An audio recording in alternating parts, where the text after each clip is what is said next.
WNST, Towson, Baltimore, and Baltimore Positive Reminder. The Maryland Crab Cake Tour will not stop for the 4th of July. We will celebrate America and celebrate Chesapeake Bay. We're going to be at State Fair. I have my State Fair shirt on. It's really time for Evan and Keith to get me a new shirt. Had the shirt 3.5 years. Pits are wearing out. It's starting to crackle a little bit. So there's a word to the wise, but I will be there. The crab cakes will be delicious. It's all brought to you by our friends at the Maryland Lottery. I'll have some scratch-off tickets to give away somewhere around here. Here they are. I have the Show Me $10,000 scratch-off, so we'll be giving these away at State Fair. Also brought to you by our friends at Goodwill. We had Lisa Raciniak on this week talking about various things Goodwill's doing, and also win donation. Buy 2, you get 2 free all month long. This guy does roofs, and I've been drinking my Royal Farms coffee. And by the way, Chicken Palooza does not begin a minute before midnight on Saturday. Okay, so I'm going to have the new Chicken Palooza. But Bill Cole is from Cole Roofing and Gordian Energy. He's been my pal a long, long time. And, boy, it's been a little while, right? So we've had Insurrection, January 6th. We've had Goose Die. The Ravens had a death in their family, 26-year-old kid, apparently OD. Orioles are good. Man, dogs and cats. What the hell's going on here, Cole? How are you, brother? Oh, we lost the World Cup, too. I know that's the first thing on your mind, right? Yeah, well, no, I don't know. It's been pretty eventful. I think it was really weird when you heard the news about Ferguson, and then, I don't know, it was less than 24 hours later, and, Goose passed. So that Ferguson happened for me at 8 a.m. So I woke up in the morning, and I saw that early in the morning. I went to Fadley's that day. So I set up at Fadley's. I was there with my buddy Howard Scher. We had a great show. Bill Henry came over to talk about money in the city.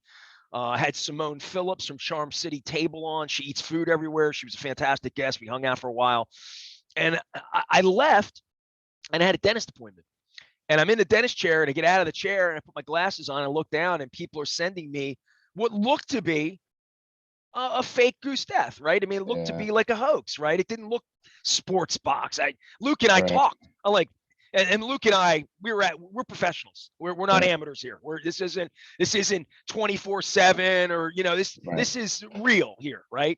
So I'm like, we ain't breaking Goose's death. The first thing I did was call Goose, right? I text Goose. Goose rarely picks up his phone, right? But I mean, we talk. Didn't get him, and I'm thinking, And then Luke said to me, "Look, dude, the reporter and me starting to sniff this out. There's like neighbors in New Jersey."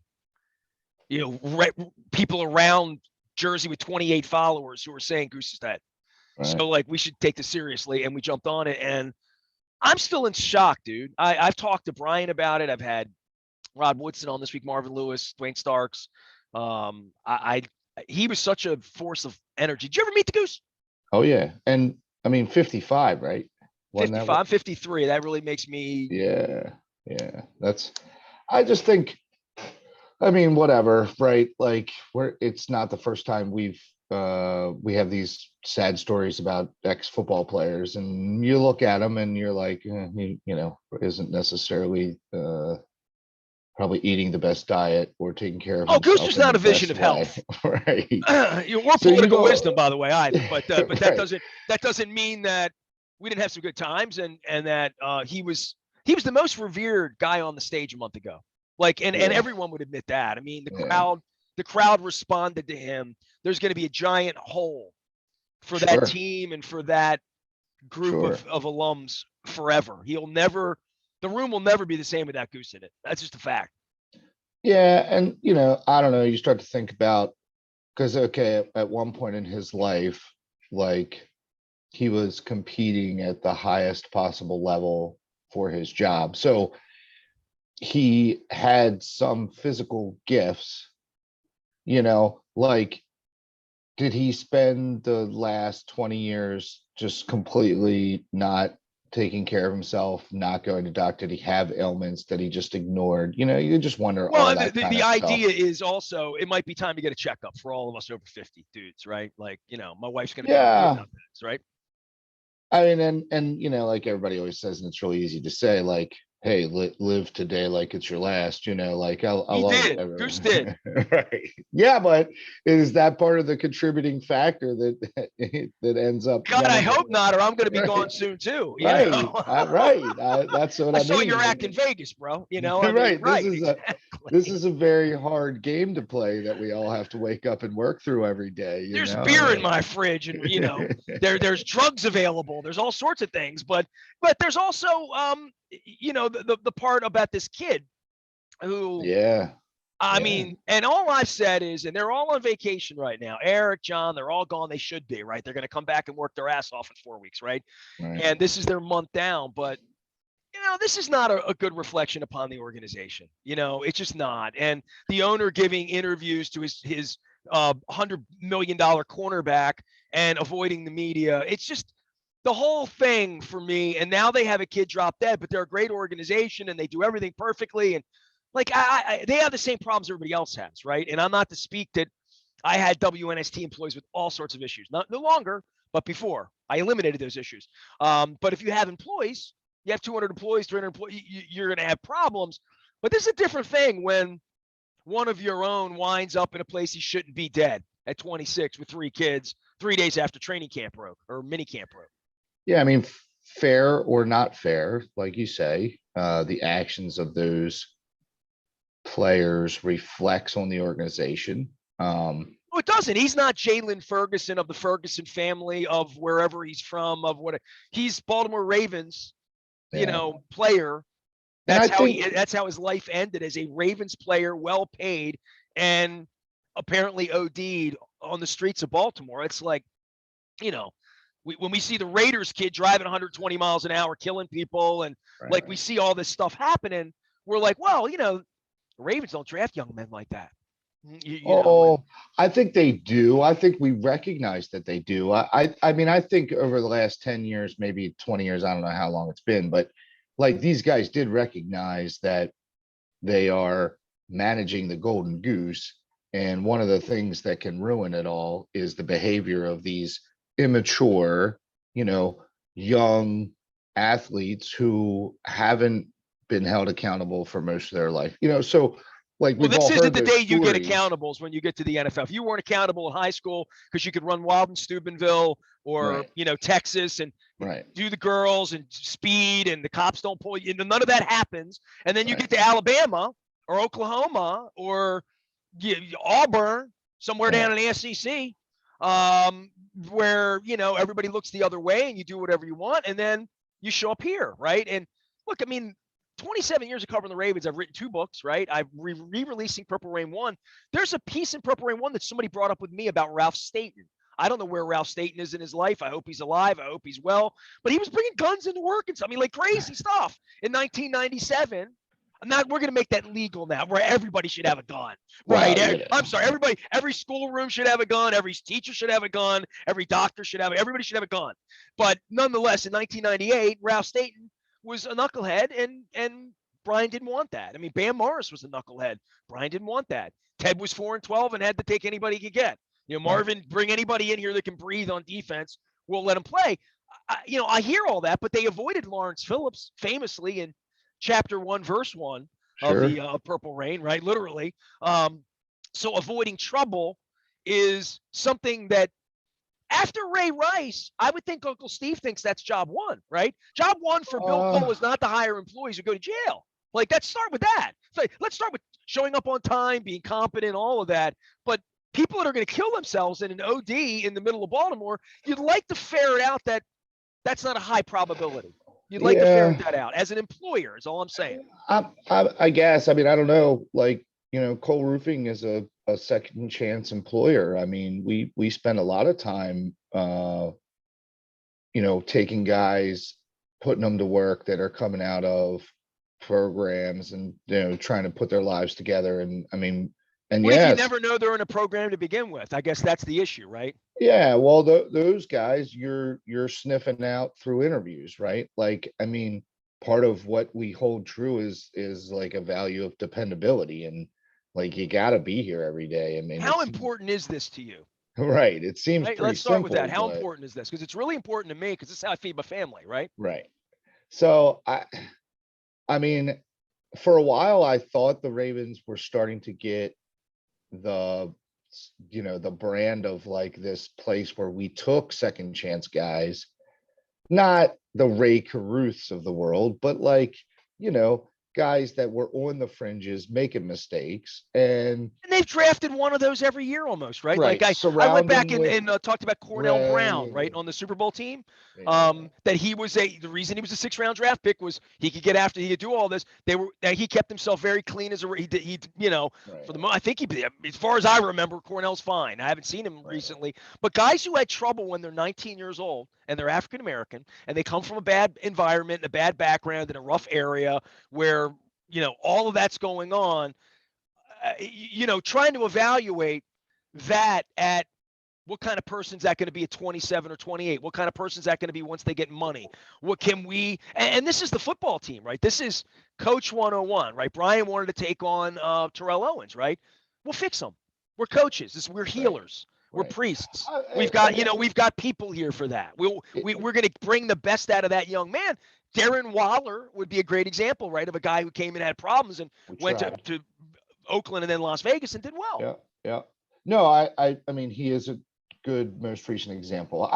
I think that there's, some really deep, like psychology and all this kind of stuff, because there's certainly some second chancers who we avoid that we haven't taken the leap of faith on. So what are those characteristics? And I think somewhere in this, to your point earlier, is like, I feel like in the past, the Ravens would have talked about that stuff. Like they would have went out in the community to people like you and other people, and this would have been an open dialogue. And that was what we fell in love with, right? Was like this. Oh, that's The over with, dude. I The days of know, that I are over know, with. right? But do you I feel am like that not was treated who well. I they want to used say to this be? out loud. I am not treated well by the Baltimore Ravens as a media member. Yeah. I am not. I am I mean, not. I am treated poorly. it just I am felt like they, discouraged from spending time around. They're not encouraged. right. It just felt like they were part of the community and they were willing to have some of those tougher conversations that are on the fringes, and that was what endeared them to people, I think. And yeah, I don't, and that's community leading, right? Like Well, you that's the can't kind have of stuff you reporters not wanted. asking questions when your 26-year-old linebacker is in a drug community and dies in a drug. I don't know what to say to not get sued or allegedly Right. or whatever. He's dead. It's a shame. It's a tragedy. It's awful. But it's also not a very good reflection upon the organization. I want to make that clear. It's just not. I mean, where are they? Like, They're they're guys, on let's summer vacation is where they right. are. Like, I mean, And Steve's yucking it up with his cornerback. That literally that's what I'm seeing in their yeah, world. And there's a state of mourning where when they come together, I mean, everybody in the team knew this kid, right? I knew the kid a sure, little bit.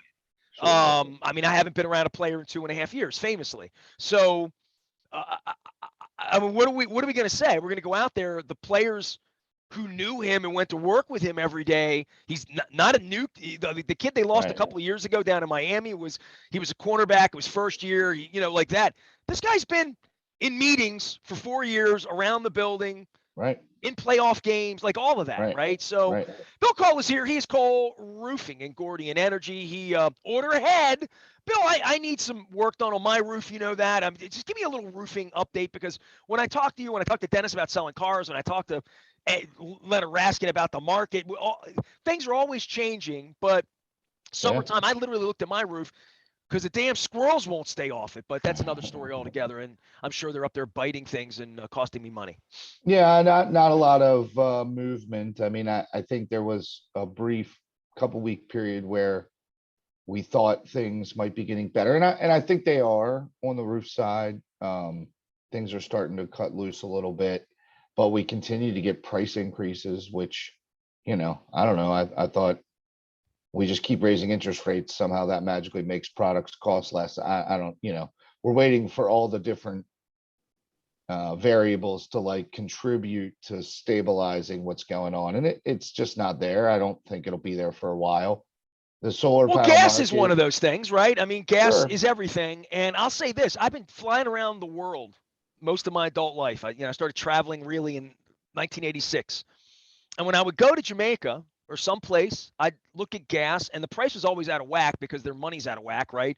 And then it's price per liter. It's not price per gallon, right? So you times it by 4 or whatever. Whatever. And I'd always be in places and be like, damn, they're paying $6 a gallon for gas here. Damn, they're paying $8 a gallon for. When you go to Europe, it's $10 a gallon for gas. They don't even have to move it. It's the parcel of land it comes from over there. They don't have to move it across the water. So I'm thinking to myself, why was it always so cheap here? I mean, it was always cheap here. It was always too cheap here. It was always like probably the way drugs are in Canada. You go there and you're like, oh, insulin's 10 cents. Who knew? You know what I mean? Gasoline was always that way here. And when my friends from other cultures would come here, they couldn't believe. I mean, Niels came here in 2016, 17, couldn't believe the gas was $2 a gallon. Just Right. like looked at it and says, we pay $7 for this in Germany, you know? And I'm like, well, I'd probably pay that for everywhere. So there was always this, that's a research piece that I'm sure I can find the answer to, but we've always paid less than 50% what everybody's in the world's paid for gas. So we've always had a cost of living or standard of living in that way, where the flexibility, the get in the car and go somewhere, they have to afford a car, you have to have insurance. There's all of these American things built into it, but very, very different than all other cultures where in Europe, most people care about gas costs because they get on a train and go to work. Right. They don't have cars. You know what I mean? Like literally. But having your own car is very American. I don't know. That's interesting question that you pose there. Like, Well, the cost of driving is probably the same because of the car and the insurance and the licensing and just tolls, all the stuff you have to pay to get from here to there. no, I think you're right. I mean, I think there is a decision that was made because of the vastness of our country and the economic engine of mobility that, yeah, there definitely were strategies that were adopted to make it easy for us to do that. Probably more about trucking grain out of the middle of the country to the, coasts to then ship. Well, we wherever. had railroads built for years that did that. They kept that sort of transportation off of the main roads, right? So when you see these Walmart trucks everywhere, like whatever, all of that was being done. But 100 years ago, we didn't have any of this, right? 100 years ago, we had subways, but no highways. Think about that. Just think about that. There were subways in New York, but no highways, right? And the word highway, when you think about songs, right? Judas Priest, heading out to the highway, nothing to lose at all. Highway. We don't think of the highway as being freedom anymore. We think of it as a traffic jam. At least a 50-year-old guy does, right? The freedom would be outer space, out on the water. Get me a boat. I'll just drive, Like we all want that open space, but highway meant that back in the day. And I think, yeah, I mean, this country was very obsessed with building roads, right? I mean, that and building cars and then building cars to go on roads, but they became obsessed about everything except, oh yeah, we have gas czars that want to keep pumping petroleum into these vehicles. Why can't we had steamboats 200 years ago? Yeah, how in the world we've had electricity around here for a couple hundred years? What? Like seriously, this has been an American problem to not get off the gas titty. Period. This is like such a complicated discussion, and there's so many variables. You started it. I'm just saying, like, we have to have like an extended version podcast that's like 3.5 What do you hours want to do? long. You want to do Dead Ravens for 100? You want to do January 6th for what? I get you want to do it. crab cakes? What if you really want to unpack the macroeconomics of our addiction to gasoline? We have to go get a couple experts. One that's on this side of the aisle, one that's on this side of the aisle. I and am promising literally you it was understand about someone really rich buying off politicians along the way so that they could continue to make gas. You know how I know this? Because I see what's going on in West Virginia with coal, right? I don't disagree with that. You're in a solar roofing business, so I don't. you can speak to it better than anybody over the last 20 years that I should have a shingle on my roof or I should have something collecting the sun's energy and using it to power everything we do. It's pretty simple, dude. This is I don't disagree. We're the but smart guys. There have been many people, right, who were involved along the way who weren't just trying to make more money for the oil companies, who were involved. And it's such a complicated problem to unpack that we don't even notice any of the work that those people did. And I have to believe that those people have been involved, right? So Well, there is an electric plug-in for about 5 cars most places, right? So we've at least gotten to that point, right? With the hybrid. The hybrid's been around 20 years. I was promoting hybrids for Toyota turn of the century. right. Right? Like, so we're 20 years into this, and gas is $6 a gallon, and it's still the president's fault.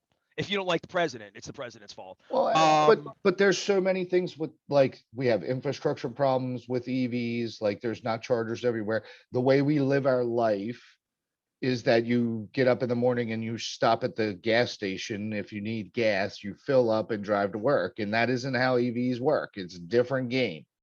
So there's a You lot could get to chicken this month unpack. if you stopped at Royal Farms. I'm just saying, you know what I And mean? you can charge your car at most of them. So like people are doing good stuff. Don't misunderstand me, but these are complicated things that take time to unpack. Then, oh, by the way, here's a pandemic and that's going to cause supply chain. And like, you got there's a lot of headwinds, There's a little culture war it's going just on too over crazy. guns and women's Sure, uteruses and just things like that, sure. Which is really bizarre that,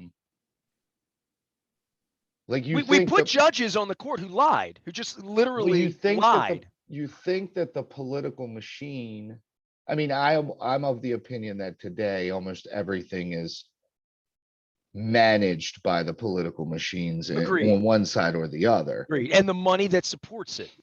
So it's Marco very, Rubio doesn't really like guns. Deep down, he's a pussy. But you know what I mean? But look at him. I mean, but all the gun money makes him love guns. It's simple. so And then, so all the is gas money makes you love gas if you're in Texas, right? That's so it. And am I to believe that the political machine of the Democrats actually caused this Supreme Court stuff to happen so that they could improve their chances of winning the elections in November?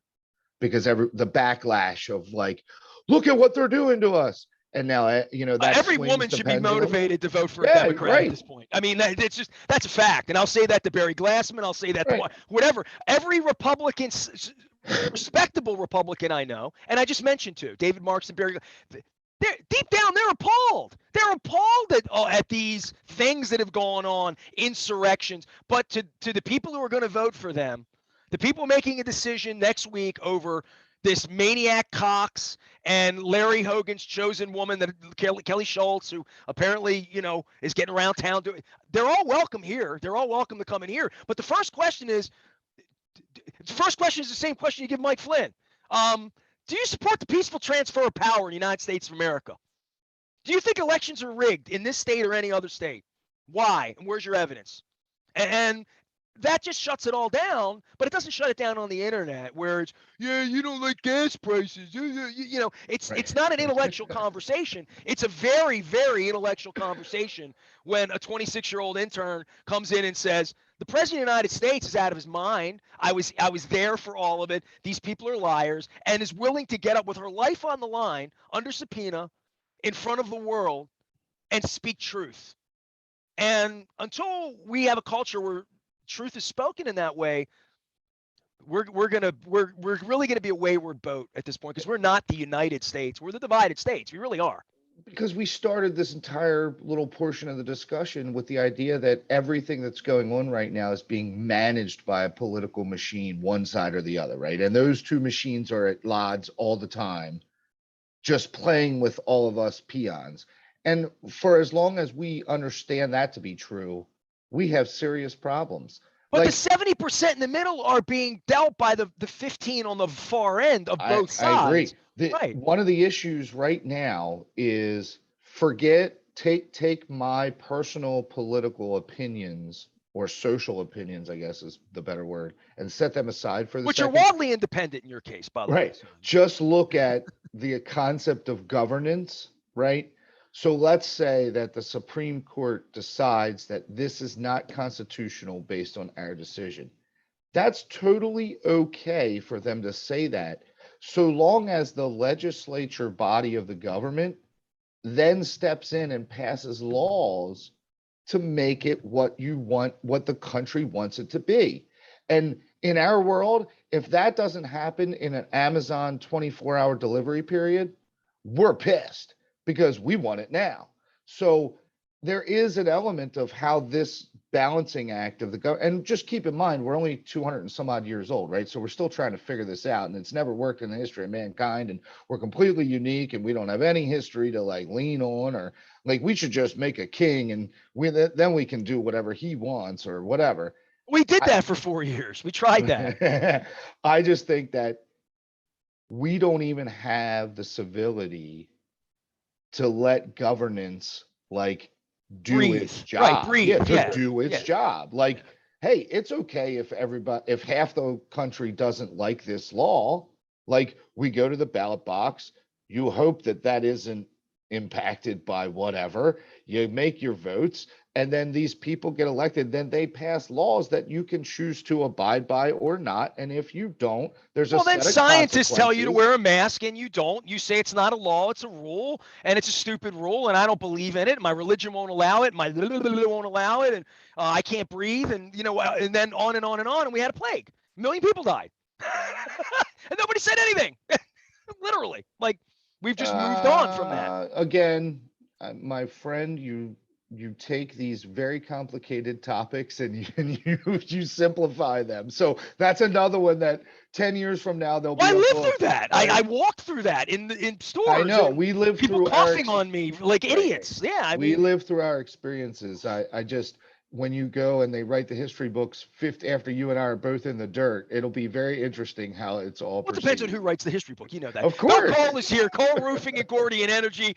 He does roofs. He does things. You can find him at coleroofing.com. Shorter visit this week. Bill, we'll get together again next week. We'll get a crab cake soon after the 4th. Hope you have a beautiful red, white, and blue. Celebrating these United States of America. How about that? Appreciate I'll you, be at the brother. Heritage Fair in the beer garden, like doing what good Americans do. I am Nestor. We are WNST, AM 1570, Towson, Baltimore, and we never stop talking Baltimore positive, independently, Democratic, or Republican.